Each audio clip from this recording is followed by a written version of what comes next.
Hello everybody, c'est Karine. Je suis avec Joseph Chouefati, Parfait. 27 ans, fondateur de Goodvest. On va parler green, on va parler conviction, on va parler impact, c'est ça? Exactement, on va parler investissement responsable, greenwashing, comment prendre en compte ça dans le contexte actuel aussi avec l'élection de Donald Trump qui peut, et puis les dernières années qui n'étaient pas forcément simples Mm. pour l'ESG. Beaucoup de remises en question sur la performance, comment répondre à toutes les questions qu'on va avoir là-dessus, quoi. On disait en off que tu as un parcours bah, tu vas me raconter ton parcours un petit peu. J'essaie aussi de comprendre pourquoi est-ce que tu as eu cet éveil, est-ce que c'est opportuniste, enfin voilà un petit peu les questions qu'on peut se poser. C'est quoi ta formation, Joseph? Alors moi j'ai fait un bac S, ensuite je suis parti en Suisse à l'école hôtelière de Lausanne, donc Ah une ouais, business rien à voir school. avec la choucroute quoi.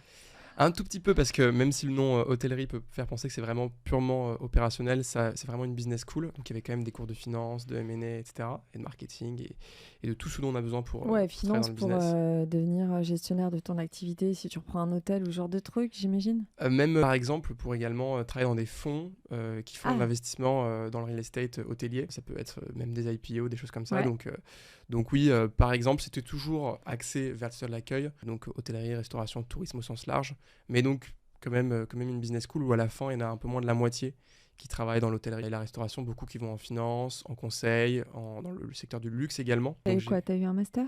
Et ensuite, j'ai Comment fait un ça se passe? master Ouais, XHEC Entrepreneur à ouais. Paris, où là, l'objectif, c'était vraiment de créer une boîte à la sortie de ce master. Tu l'as créé en quelle année donc? Donc, Goodvest, on a créé fin 2020, 2020? fin Mhm. 2020 et on a commercialisé notre produit après un an de travail fin 2021. Ok. Du coup, je reviens à ma première question.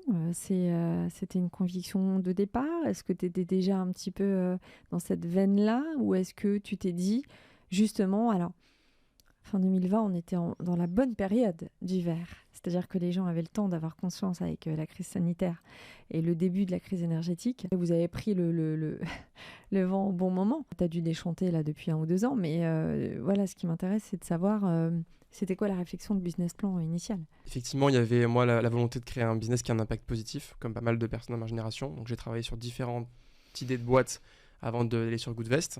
Donc, ça, c'était un critère important. Donc, il y a des convictions et effectivement, il y avait aussi une opportunité. Parce qu'on lance pas un business s'il n'y a pas d'opportunité business, bien sûr. On s'est presque lancé un petit peu tard parce qu'on a commercialisé après tous les confinements.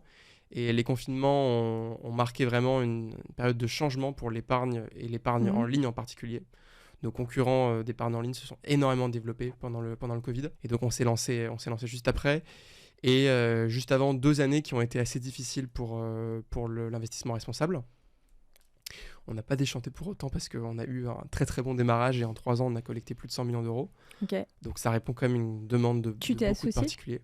Ouais, j'ai un associé, Antoine Beneteau, qui est le CTO de Goodvest, et on a une late founder qui nous a rejoint, qui s'occupe du pôle marketing, qui s'appelle Aurore Pinon-Jacques. Et aujourd'hui, on est une équipe d'une trentaine de personnes. Ok. Donc, ton business plan, au départ, c'était quoi? Et après, on ira sur ton business model. Tu t'es dit, fort de mes études, parce qu'en gros, t'as fait aucune boîte. Entre tes études et t'as lancé ta boîte directe. Exactement, j'ai juste fait des stages, j'ai jamais eu de CDI. Je me suis lancé dans le bain direct. C'était hyper risqué. C'était hyper risqué, mais peut-être moins risqué que le faire après un CDI, une fois qu'on est installé dans sa vie. Ouais, parce que t'avais pas des mauvaises habitudes, quoi. C'est ça, Ouais. j'avais pas d'appartement à rembourser, Ok. pas de CDI à quitter. C'était peut-être plus risqué pour mon associé Antoine, qui lui a démissionné d'un CDI chez KPMG, où il était consultant en cybersécurité. Il a pris davantage de risques que moi, je pense. Donc pas si risqué que ça. Au pire, ça rate et j'aurais appris énormément de choses. Euh, à la fois comment nouer des partenariats avec des acteurs institutionnels, comment faire du marketing, comment travailler avec des techs, et pas mal d'apprentissage également dans le monde financier et extra-financier, parce qu'on a développé une vraie Mm. expertise là-dessus. Mm. Et au mieux, ça marche, et pour l'instant, ça marche. Donc, Ok. Donc, au départ, quand t'as construit ton business, tu t'es dit, c'était quoi ta cible et c'était quoi tes partenaires? Comment t'as réfléchi ça? donc, ma cible, c'est une grosse partie des épargnants qui souhaitent investir de manière durable, dont certains pour lesquels c'est le premier critère, et qui aujourd'hui sont complètement perdus parce qu'on est dans une jungle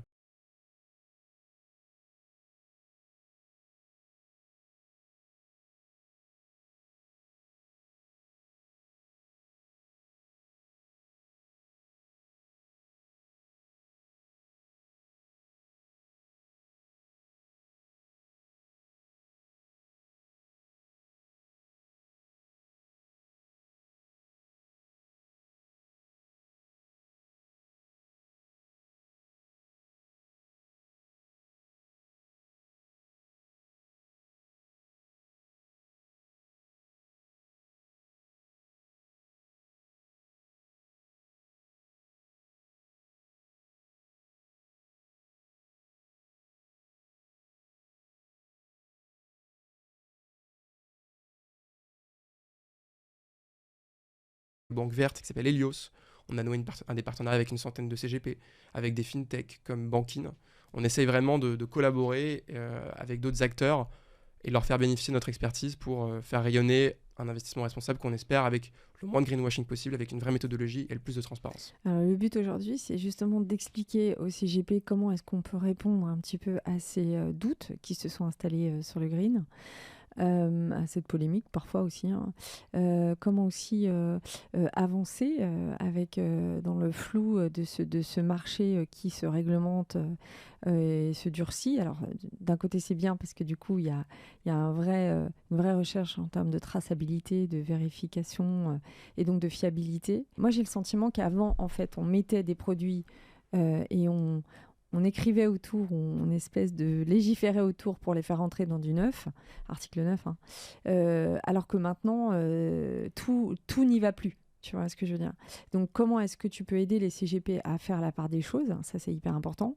Parce que ici, le but, c'est de parler au CGP, à quelques investisseurs, mais surtout à ce réseau-là.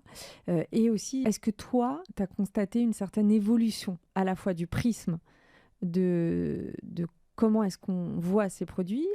Est-ce que c'est une classe d'actifs à part entière? Ça, c'est une vraie question. Et comment est-ce que tu peux vraiment convaincre en tant qu'expert quoi, sur le fait que s'il y a un vrai marché, enfin, je veux dire, c'est pas du bullshit, et à quoi il faut faire attention en fait?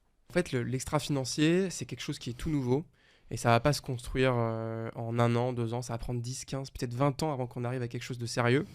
C'est un peu comme la compta, ça a mis énormément de temps pour être construit. Pour l'extra-financier, il faut être patient. Et, Qu'est-ce que tu appelles l'extra-financier?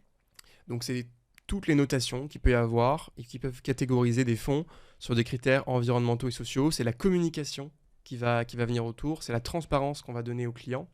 Et donc, c'est tout ce qui n'est pas financier et qui va toucher à l'environnement, au social, aux Et donc valeurs tout ce de qui va l'épargnant. pouvoir faire qu'un produit est vraiment techniquement vert, quoi. C'est ça que tu dis. Voilà. En fait, le vrai problème qu'il y a dans le secteur et qu'on est en train de corriger, c'est la communication.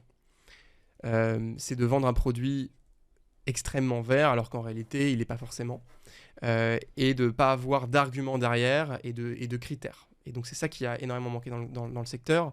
Les fonds SFDR pouvaient s'auto-déclarer article 8, article 9, sans avoir des critères. Le label ISR était extrêmement simple à obtenir et on pouvait financer Total Energies en première pondération en étant labellisé ISR.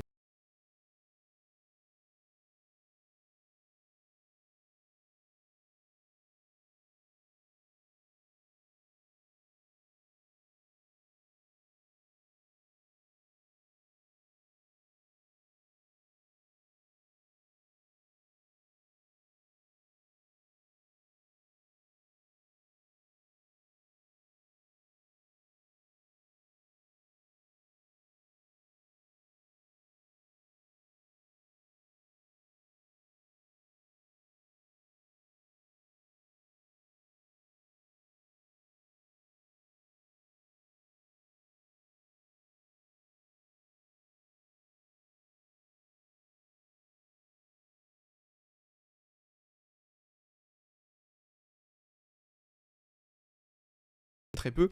Et en fait, une question, ça ne suffit pas. Il faudrait en plus jauger le niveau. Est-ce que c'est votre critère d'investissement numéro 1? C'est le cas à peu près de peut-être 10%, je pense. 10% des Français pour lesquels le critère numéro 1, c'est je veux que mon argent ait un impact positif.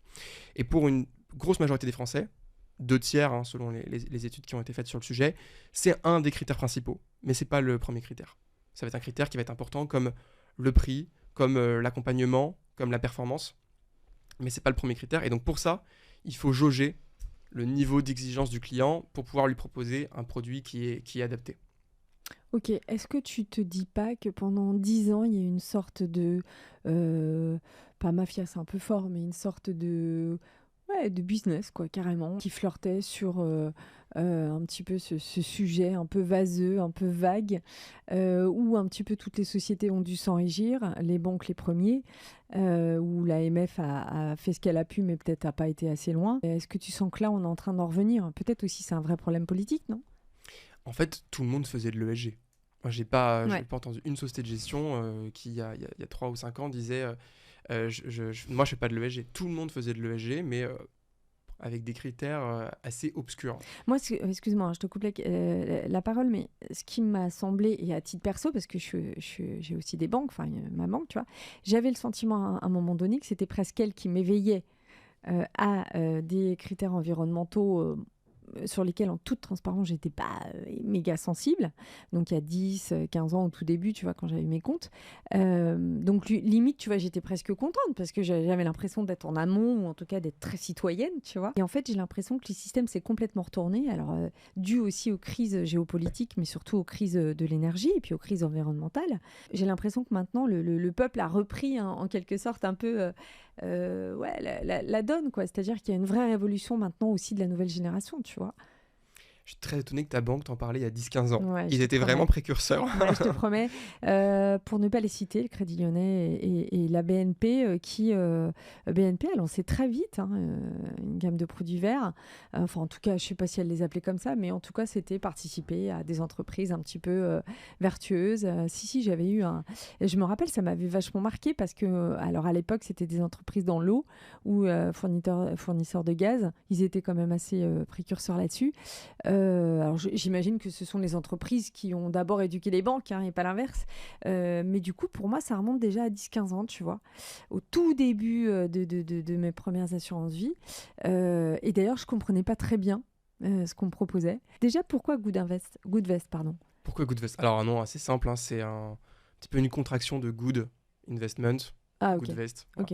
Pas très compliqué. Puis c'est un nom, on voulait un nom qui puisse facilement être exportable si jamais on décidait de lancer d'autres pays. Okay. Mais c'est vrai que bon, y a pas mal de personnes qui disent Good Invest ou Good West. Donc bon, c'est peut-être pas le nom le plus simple à prononcer, mais par contre, les gens le retiennent, comprennent à peu près ce que ça veut dire. Donc, puis c'est positif, il y a une connotation, c'est positif. Donc c'est possible, donc on n'a pas prévu de le changer immédiatement. Okay.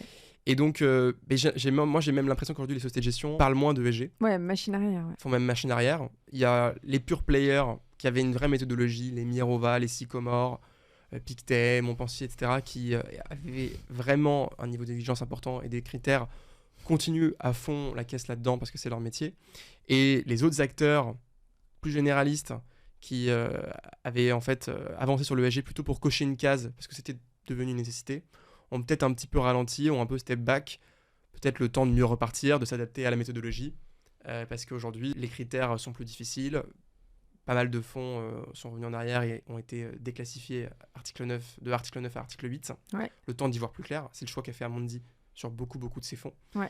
Non pas parce qu'ils renonçaient sur l'ESG, leur politique c'était vraiment on va attendre d'y voir plus clair, que la réglementation se stabilise avant d'y retourner, et en ayant le temps de s'adapter et peut-être de ne pas aller trop vite comme la dernière fois, quoi. Toi qui es vraiment dans la partie, c'est quoi pour toi les prérequis les plus compliqués à avoir pour vraiment être dans du vrai neuf, article 9? Est-ce que toi justement tu travailles avec plusieurs produits du coup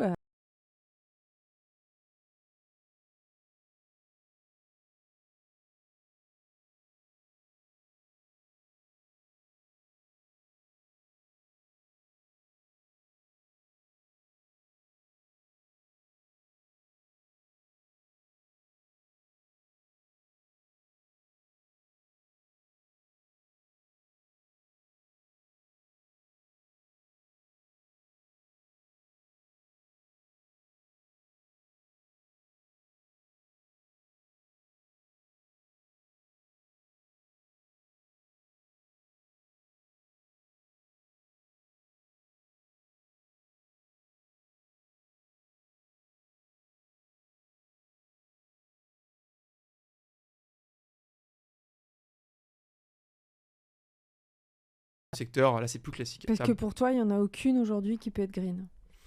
Même le gaz naturel. Aujourd'hui, on estime que... Le gaz naturel qui est quand même produit par très peu d'acteurs, surtout sur les territoires, mais qui fournit la France entière. Effectivement, mais on pense qu'aujourd'hui, en France en particulier, il faut miser sur le nucléaire et sur les énergies renouvelables. Donc, on a fait pas répondu à ma question. Pourquoi tu exclus le gaz naturel? Tu me dis on exclut toutes les énergies fossiles. Pourquoi tu exclus le gaz naturel? Parce qu'il produit des émissions de CO2 de manière importante par rapport au nucléaire et par rapport aux énergies renouvelables. Et donc, si on veut vraiment respecter l'accord de Paris, il faut aller sur le renouvelable et sur le nucléaire. Donc, donc ça, en tout cas, tu n'y vas pas? On n'y va pas, non. Ok. On exclut d'autres secteurs, là c'est plus classique dans l'ESG, tabac, armement, divertissement pour adultes, entreprises qui veulent le pacte des Nations Unies. Ok. Ça, c'est le premier filtre. Ça exclut à peu près 80% des fonds durables. Donc, c'est déjà un premier filtre important. Ensuite, on va regarder l'empreinte carbone sur les 3 scopes d'émissions de CO2. Donc, les émissions de CO2 directes et indirectes, toute la chaîne de valeur. Et ça, c'est un manquement qu'il y a encore beaucoup dans le secteur, c'est de se concentrer uniquement sur les émissions de CO2 directes. Ok. Et si on se concentre que là-dessus, Total Energies respecte l'accord de Paris, en fait. Ouais, je vois ce que tu veux dire. Mais c'est plus compliqué que ça. C'est ça qui est touchy, en fait. Et donc, c'est très important. Et il y a encore peu d'acteurs. Nous, on a un fournisseur de données là-dessus qui est Carbon 4 Finance, qui est un acteur indépendant français, qui a développé une vraie méthodologie par secteur pour estimer les émissions de CO2 indirectes. Et il y a encore peu d'acteurs qui le font avec une vraie méthodologie. Et c'est essentiel si on veut respecter l'accord de Paris, et on est mal parti pour ça, de prendre en compte les émissions de CO2 indirectes. Pour ça Parce que là, on vient de dépasser 1,5 degré de réchauffement climatique. Et que l'objectif initial de l'accord de Paris, c'était 1,5 degré de réchauffement climatique par rapport à l'ère pré-industrielle et maximum 2 degrés. Pour les 2 degrés, on a encore une chance, mais il va falloir se bouger. Quand on regarde le contexte aux États-Unis, etc., on a de quoi être inquiet. Mais chaque demi-degré, chaque 0,1 degré, ça va être une bataille. Ça va être une victoire parce que c'est pas parce qu'on est passé 2 degrés qu'il faut s'arrêter de se battre. Parce que les conséquences, elles vont être bien pires si on est à 3 ou 4. Mais t'imagines, alors si même toi, tu as du mal à y voir clair dans tout ça, t'imagines pour un investisseur ou un CGP qui veut répondre à ses investisseurs, c'est très compliqué. À quand une base vraiment très claire avec les prérequis, les bons filtres, les bonnes directives? Alors en plus, ces choses que tu dis toi, tu vas pas sur les produits labellisés, mais aujourd'hui, c'est un peu notre seul Ils sont labellisés, nos produits. C'est juste que c'est pas un critère pour nous. En fin de course, 95% de nos fonds vont être SFDR 8, 9 ou labellisés. Mais c'est pas notre critère de sélection. Tu vas les faire labelliser en fait. Ah non, ils sont labellisés de base. Mais tu les sélectionnes pas pour ça. Exactement. Okay. Exactement. C'est un truc qui va nous mettre la puce à l'oreille. Ouais. On va pas regarder un fonds SFDR 6. On sait qu'il va pas répondre aux critères. Okay. Mais pourquoi un fonds SFDR 6, donc le SFDR 6 ne prend pas en compte de critères extra-financiers. C'est ni l'objectif du fonds, ni un objectif secondaire. Okay. Donc il n'y a pas de raison que ce fonds ait une démarche environnementale ou sociale. Et donc, notre deuxième critère, c'est les émissions de CO2, l'accord de Paris. Troisième critère, et ça c'est vraiment une première en France, c'est la biodiversité. Parce que ça, la biodiversité, c'est un peu le grand oublié de l'environnement. On se focalise sur les émissions de CO2, sur les énergies fossiles, mais on vit dans la nature, en fait. Quand on part en vacances, on admire la montagne.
Une vraie victoire, c'est aussi le fait qu'il y a beaucoup moins de greenwashing et ça redonne de la crédibilité à la finance durable. Mais ce que j'entends aussi, c'est que ça va pas assez loin pour toi. Ça va pas assez loin, mais on En avance. tout cas, on est toujours sur les mêmes critères, évidemment, les émissions à effet de serre qu'on peut monitorer ou en tout cas calculer. C'est un petit peu les seules choses. Moi, c'est ça, en fait, dans tout ce qui est critères, justement, green, c'est en termes de reporting du KPI, mais tu vois, c'est des données. Je pense que c'est ça qui manque, c'est les données. Tu vois ce que je veux dire? On est beaucoup dans la théorie, on est beaucoup dans le fantasme, mais on n'est pas assez dans les cas concrets avec des vrais relevés, des vrais métriques. Ouais, L'IA pourrait aider là-dessus, tu vois. complètement. Tu m'as fait une super transition. Ouais, t'as Parce vu. qu'il y a la méthodologie. Et la deuxième étape, après les sélections, c'est donner de la transparence C'est à ça, l'épargnant. c'est ça. Et c'est ça qui manque en fait. Et c'est ça qui fait qu'on est dubitatif en fait. Et ça, c'est super important. Il faut donner à la fois des chiffres, mais il faut aussi donner du concret parce que les chiffres, ça parle pas à tout le monde, ça parle pas à tous les épargnants. Donc nous, on a développé quelque chose, c'est un onglet impact qui est complètement unique sur le marché, qui permet de comprendre, ok, la trajectoire de mon réchauffement climatique de mon portefeuille, c'est telle température. Mes émissions de CO2 évitées, c'est tant, et ça représente tant de Mm. vols Paris-Sydney, parce que comme ça, c'est un peu plus illustré que 3 tonnes de CO2, où bon, ça parle un peu, ça commence à parler aux Français parce qu'on sait que l'empreinte l'empreinte carbone moyenne d'un Français, c'est 9 à 10 tonnes de CO2 par an, Mm. et qu'il faudrait 3 tonnes pour respecter l'accord de Paris. Donc ça commence à parler. Il faut donner des exemples concrets qui parlent à l'épargnant. Bah, en fait, là maintenant, ils sont plus en portefeuille parce qu'ils ont moins besoin de se financer, mais on finançait les cafés joyeux. Cafés joyeux, c'est les cafés qui emploient des personnes atteintes de trisomie qu'on peut retrouver un peu partout au coin de la Donc rue à là, on est sur Paris la discrimination, et puis en donc des Europe. valeurs culturelles et éthiques. Ça me fait moi aussi une très belle transition pour dire que tout ce qui est impact, euh, malheureusement, c'est tout le temps autour un petit peu des mêmes critères. Et tu parlais de la biodiversité, mais il y en a plein qui sont oubliés. Alors, si on refait le lien avec la traçabilité, ou en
sont affolantes. Comment est-ce qu'on peut faire développer un produit là-dessus? Pas évident. En fait, step by step. Ouais, C'est-à-dire qu'effectivement, on n'a que 4 ans. Et donc, on ne peut pas tout faire, sinon on va tout faire mal en fait. ok. Donc, on s'est focus, on s'est dit Donc déjà, tu t'es focus sur quoi alors? déjà, on s'est focus sur le climat. Ouais, environnement quoi. Voilà, et là, on élargit à l'environnement parce que la biodiversité, c'est un nouveau critère qu'on a ajouté au début de l'année. Donc, on l'avait même pas au début. On était vraiment quasiment que sur le climat et l'exclusion et la transparence. Et maintenant, on a ajouté en plus la biodiversité. Là, on vient de monter un produit structuré qui est axé sur un social bond. Parce qu'on parle énormément de green bonds, mais les social bonds, c'est aussi important. Et donc, on y va step by step. Et on va lancer de nouvelles choses sur les droits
C'est pour ça qu'on a analysé plus de 8000 fonds depuis le début de Goodvest. C'est un travail permanent. Et puis, on peut collaborer avec les sociétés de gestion pour leur donner un peu. Maintenant qu'on commence un peu à peser, on a 100 millions en cours, c'est rien. Mais c'est plus que 10 ou plus que 1 qu'on avait il y a 2 ans ou 3 ans. Et donc, on peut leur donner de nouveaux critères, on peut essayer de les orienter. Et ça fonctionne parce que, par exemple, sur le climat et surtout sur les émissions de CO2 des scopes indirects, donc les émissions de CO2 indirectes, on avait des acteurs qui nous disaient non, mais mon fonds, il est compatible avec l'accord de Paris. Nous, on l'analyse, parce qu'à chaque fois, on récupère l'inventaire et on le fait tourner dans nos outils. Et on leur dit non, en fait, il n'est pas compatible parce que vous regardez que les émissions de CO2 directes. Donc on explique à la société de gestion, en fait, les gars, c'est important de regarder ce qui se passe de manière un peu plus large. Le fournisseur, l'utilisateur final. Et donc ils nous disent, ok, quels sont vos fournisseurs? On leur en donne, ok, nous on travaille avec Carbon 4 Finance, mais il en existe 2 autres qui sont sérieux. Contactez-les et puis revenez nous voir. Et ils reviennent nous voir 1 an et demi plus tard en nous disant ok, on a changé notre méthodologie sur l'empreinte carbone. Et là, on arrive à faire changer le secteur. Ok. Joseph, ça me fait te poser les questions, puisqu'on parlait un peu d'international, enfin en tout cas d'exposition au risque de certains pays. Est-ce que tu vois une vraie différence entre la France versus l'Europe, ou la France ou l'Europe versus le reste du monde dans cette approche? L'Europe est extrêmement en avance. S'il y a un bien truc, et d'ailleurs, c'est une chance. Hein. Ouais. S'il y a bien un truc où on est en avance, c'est le climat. Parce qu'on est en avance sur beaucoup d'autres choses. On est en retard sur beaucoup d'autres choses, hein, malheureusement, en Europe. Et donc, il faut qu'on capitalise là-dessus pour créer des champions du monde de la transition écologique. Ça, c'est un point qui est assez important. Et en fait, les États-Unis, là, on l'a vu très récemment, ils ont fait un gros pas en avant avec Biden, et là, c'est 2 pas en arrière, a priori, avec Trump. Ouais. On ne sait pas exactement ce qui va se passer parce qu'aujourd'hui, même les leaders des énergies fossiles appellent Donald Trump à ne pas sortir de l'accord de Paris. L'Inflation Reduction Act a créé énormément d'emplois aux US.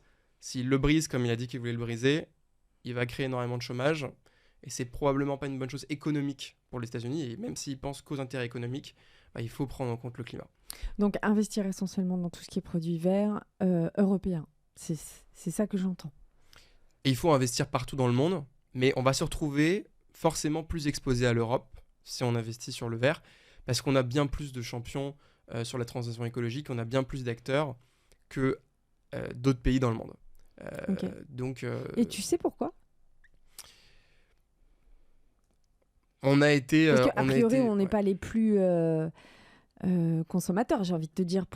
A priori, ça serait plus la Chine ou les USA, tu vois. Donc, pourquoi est-ce que nous, Européens, est-ce qu'on a été plus sensibles à cette cause? Ouais, je sais pas, fort de ton expérience. C'est culturel, mais alors comment l'expliquer? Assez compliqué. Ce serait intéressant de creuser ce truc-là. Prochaine fois, tu me... C'est ça, je vais faire mes recherches là-dessus. Ok, donc en tout cas, pour toi, on est bien placé. L'Europe est bien placée. La France est bien placée dans l'Europe. Oui. C'est quoi, pour toi, les pays bon élève, c'est quoi? C'est les pays du Nord. Ouais. La France est un très bon élève également. Donc c'est les pays du Nord et la France, je pense. Ok. Alors c'est marrant ce que tu dis, parce que l'invité d'avant que tu as croisé, d'ailleurs dans les loges, on vous dévoile un peu des petits trucs, on était plutôt en train de parler de Bitcoin, je ne vais pas dire crypto sinon on ne sera pas content, disait qu'on était un pays hyper réfractaire à tout ce qui était nouveau, un pays méga réfractaire à tout ce qui était prise de conscience. Et toi, tu dis tout l'inverse, en fait. Alors, sur le climat. Ouais, sinon, c'est ce que je disais, on n'est pas en avance sur beaucoup de choses en Europe. On n'est pas en avance sur le digital, on n'est pas en avance sur l'IA, on n'est pas vraiment en avance sur les cryptos. La France un peu plus que le reste de l'Europe. Mais on est bon sur la tech.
Les services marketing évoluent aussi dans leur façon de travailler, de communiquer. Peut-être aussi parce que les boîtes elles-mêmes se sont dit, là, les gens n'y vont plus, donc on va peut-être un peu attaquer ça différemment. Différemment. Est-ce que tu vois une prise de conscience ou est-ce que tu trouves qu'on est encore dans du blabla? On progresse Je te parle au énormément. niveau des entreprises hein, Ouais. qui te fournissent en gros un petit peu ces produits ou qui travaillent dans le green depuis 10 à 15 ans, quoi. On progresse énormément pour plein de raisons. Effectivement, le risque de greenwashing est enfin pris en compte et on sait désormais que on ne peut plus dire n'importe quoi au risque de se faire taper dessus et d'avoir plus d'inconvénients que d'avantages à faire du greenwashing. Tiens, d'ailleurs, excuse-moi, une question importante. Tu es une boîte. Euh, Est-ce que tu peux me donner vite fait un ordre d'idée de qu'est-ce qu'il faut pour être labellisé rapidement? Combien de critères, combien de cases à cocher?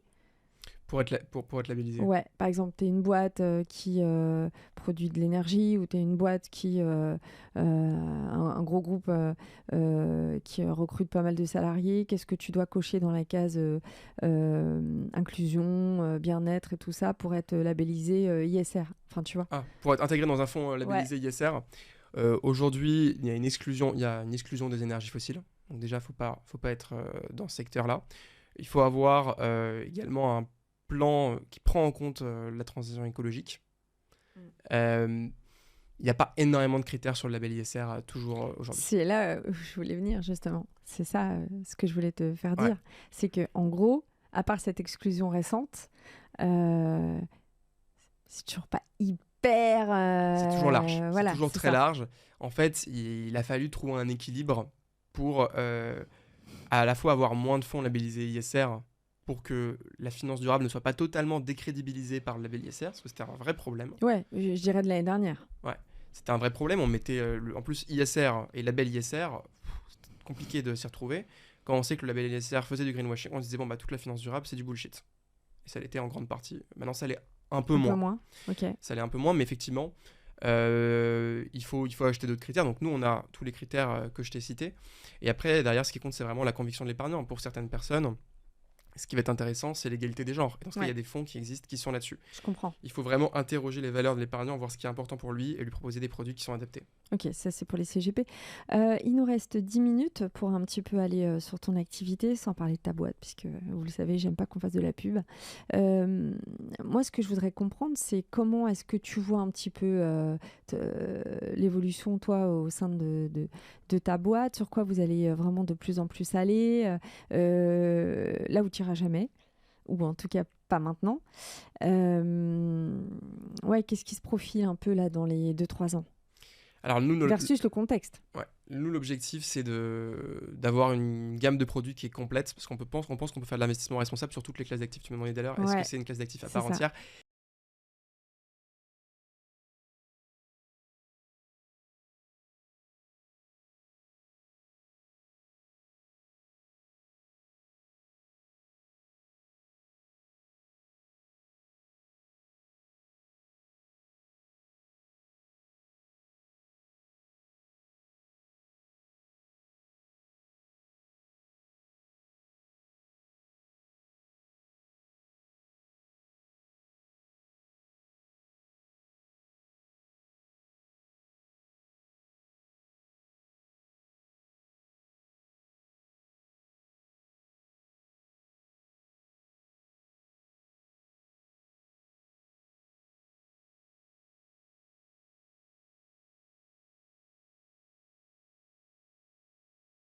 Des mauvaises raisons.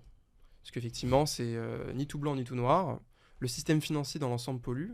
Forcément, les cryptos, ça pollue également. Est-ce que ça pollue plus ou moins que l'argent qui Il n'y a pas circule? vraiment de chiffres là-dessus, il n'y a pas vraiment d'études, hein. Donc on ne peut pas encore vraiment dire. C'est ça, c'est compliqué, c'est très compliqué.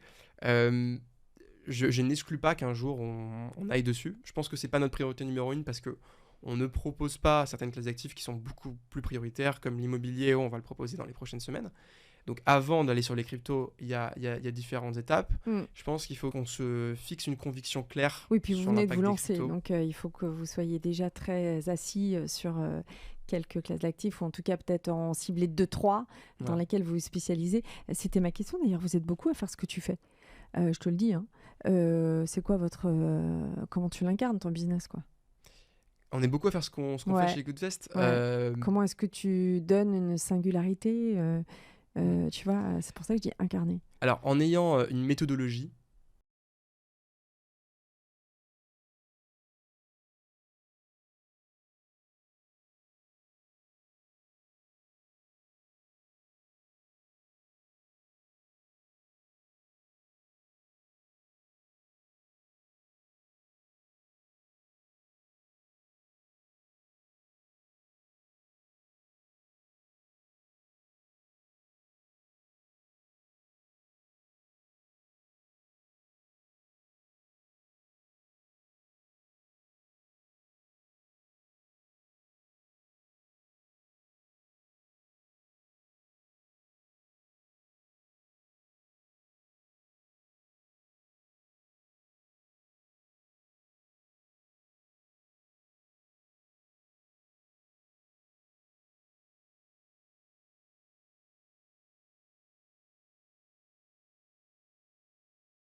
Même réussir à...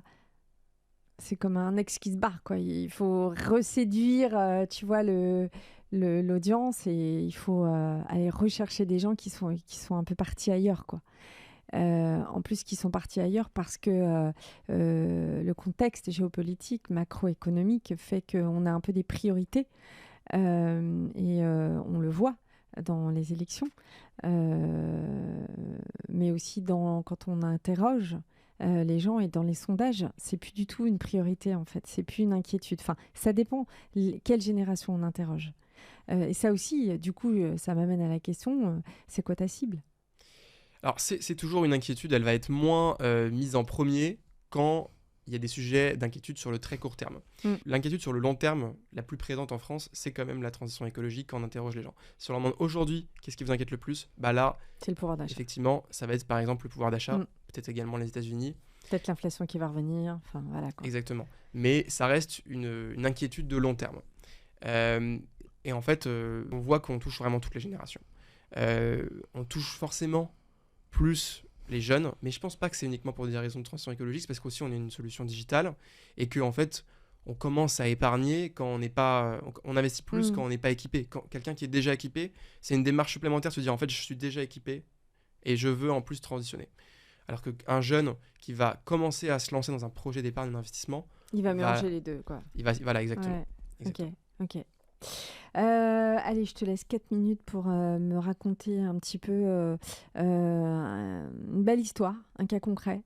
Voilà, un produit que tu as, que vous avez lancé, une société dans laquelle tu as cru, un fonds qui t'a vraiment bluffé.